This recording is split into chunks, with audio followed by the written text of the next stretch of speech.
అందరికీ నమస్కారం అండి. ఇప్పుడు నెల్లూరు ఫేమస్ స్వీట్ అయిన మలై కాజా ఎలా చేసుకోవాలనేది చూద్దాము.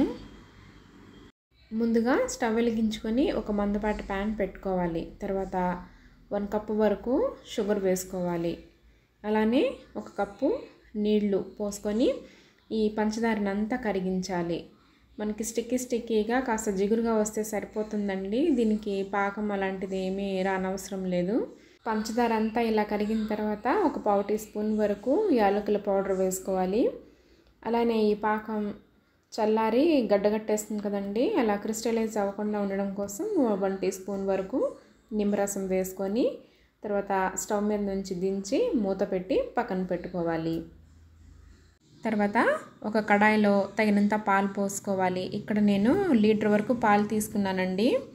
ఈ పాలు కడాయిలో పోసిన తర్వాత స్టవ్ వెలిగించి స్టవ్ మీద పెట్టేయాలి. ముందే కడాయి పెట్టి తర్వాత స్టవ్ వెలిగించేసి కడాయి పెట్టామనుకోండి, తర్వాత పాలు పోస్తాం కదా, అప్పుడు ఈలోపు మనం పాలు పోసేలోపు కడాయి హీట్ ఎక్కుతుంది. ఆ హీట్కి పాలు ఒకసారి పోయగానే ఒక్కొక్కసారి పాలు విరిగే ఛాన్స్ ఉంటుంది. అందువలన ముందే కడాయిలో పాలు పోసుకొని తర్వాత స్టవ్ వెలిగించి స్టవ్ మీద పెట్టుకొని వేడి చేసుకుంటే బాగుంటుంది. హై ఫ్లేమ్లో పాలను ఇలా కలుపుతూ ఉడికించుకోవాలి. అడుగంటకుండా, మిగడ కట్టకుండా, ఇంకా పొంగకుండా ఇలా కలుపుతూ కోవాని తయారు చేసుకోవాలి. ఫుల్ క్రీమ్ పాలను తీసుకుంటే బాగుంటుంది. ఇలా పాలంతా ఉడికి కోవా దగ్గర పడుతుందండి. ఈ కోవా మరీ గట్టిగా కాకుండా ఇలా లూజ్గా మనం దించేసుకోవాలి. ఇది చల్లారి ఇంకా గట్టి పడుతుంది. ఇప్పుడైతే స్టవ్ ఆపేసి ఇంకా దీన్ని దించేద్దాము.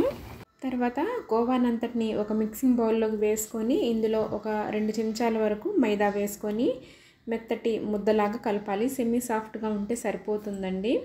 ఇలా చేత్తో ప్రెస్ చేసి బాగా కలుపుకోవాలి.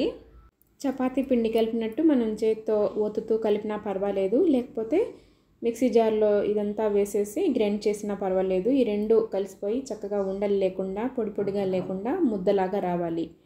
అలా మిక్స్ చేసుకున్నా పర్వాలేదు.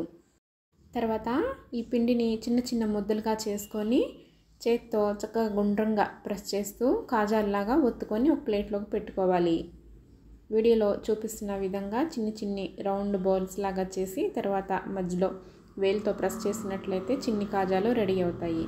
తర్వాత స్టవ్ వెలిగించుకొని ఒక కడాయి పెట్టుకొని అందులో డీప్ ఫ్రైకి సరిపడా ఆయిల్ వేసుకోవాలి. ఆయిల్ హీట్ ఎక్కాక మనం ముందుగా తయారు చేసి పెట్టుకున్న కాజాలని ఒక్కొక్కటిగా ఈ ఆయిల్లో వేయాలి. ఆయిల్లో వేసాక వెంటనే కదపకూడదండి. 1 నిమిషం తర్వాత గరిటెతో కదిపినట్లయితే పైకి వచ్చేస్తాయండి. తర్వాత గరిటెతో తిప్పుతూ అటు ఇటు వాటిని ఈవెన్గా అన్నీ ఫ్రై చేసుకొని ఆ వేడిగా ఉన్నప్పుడే పంచదార పాకంలో వేసుకోవాలి. పంచదార పాకము చల్లారి ఉంటుంది కదా, ఈ లోపు కొంచెం వెచ్చ చేసుకుంటే అది కూడా వేడిగా ఉంటుంది.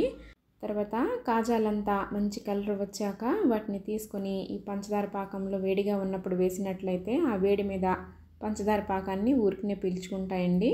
పీల్చుకుని చక్కగా స్వీట్గా జ్యూసీగా రెడీ అవుతాయి. ఇక అంతేనండి, నెల్లూరు ఫేమస్ స్వీట్ అయిన మలై కాజా రెడీ అయ్యింది.